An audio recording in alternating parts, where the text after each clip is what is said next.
দীর্ঘদিন ধরে অপেক্ষারত রোহিঙ্গা প্রত্যাবাসন প্রক্রিয়া আবারও শুরু হবে বলে আশা প্রকাশ করেছেন অন্তর্বর্তী সরকারের প্রধান উপদেষ্টা ড.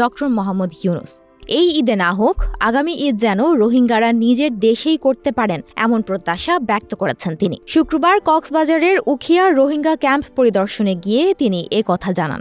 সেদিন শরণার্থী শিবিরে প্রায় ১ লাখ রোহিঙ্গা শরণার্থীর সঙ্গে ইফতারে যোগদান করেন তিনি। রোহিঙ্গাদের উদ্দেশ্যে চট্টগ্রামের আঞ্চলিক ভাষায় বক্তব্য রাখেন অধ্যাপক ড. মোহাম্মদ ইউনূস। কেউ নিজের ক্ষমতা আছে, ধন সম্পদ আছে, যে জায়গা জমি আছে, নিজের আরা তো গরিব ফারির আরে দেশ যাইতো নদর বলি আর গরিব না ফারির মানুষের বোঝা হয়ে গেছে। আরা তো কে বোঝা হইতাম না চাই। আর ফুয়াশা বড় হইতো চা দাদা দাদির খবরের পাশে, নিজের ঘরের পাশে, আত্মীয় স্বজনের পাশে ইয়ান আরা না পারিস। তারা অন্ধা দিয়ে অনুরোধ করছেন ইয়ান তাই বুঝে, তাহলে আরা বুঝে যে যত তাড়াতাড়ি পারা যায় দুনিয়ার মানুষের উত্তর বোঝা কোনো যোগ্যই অন্যরাও নিজের থেকে গিয়ে বলতে আর দুনিয়ার মানুষের সব আরা করছম আর ক্ষমতা আরাতে আছে আনা পাইছম। আল্লাহর কাছে দোয়া করি, আল্লাহর কাছে মোনাজাত করি আজিয়া ইউন দিয়ে বিয়াগুনে মিলি যেন সাম্যর এই ঈদ তো ফাইতান্ন সাম্যর ঈদ যেন ওনারা নিজের বাড়ির জায়গায় ঈদ করিতে পারেন।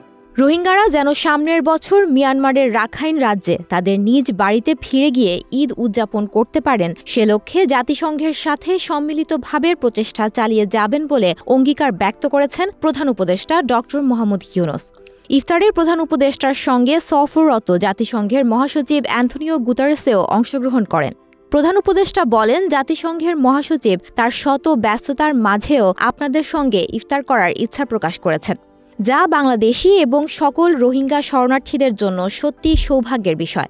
আজ তিনি এখানে ইফতার করছেন, এটি বাংলাদেশি এবং সকল রোহিঙ্গা শরণার্থীদের প্রতি আন্তরিকতা ও সহমর্মিতার প্রতীক। ড. মোহাম্মদ ইউনূস বলেন, মিয়ানমার থেকে বাস্তুচ্যুত হয়ে বাংলাদেশে আশ্রয় নেয়া রোহিঙ্গাদের তাদের দেশে ফেরাতে সারা দুনিয়ার সঙ্গে প্রয়োজনে লড়াই করতে হবে।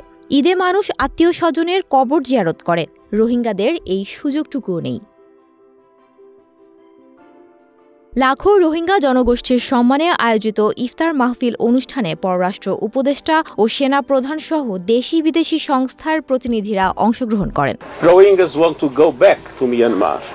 জাতিসংঘ মহাসচিব অ্যান্থনিও গুতেরেসে ইফতারের আগে রোহিঙ্গাদের উদ্দেশ্যে বলেন, এবারের সফরে তিনি অত্যন্ত গুরুত্বপূর্ণ দুটি বার্তা পেয়েছেন।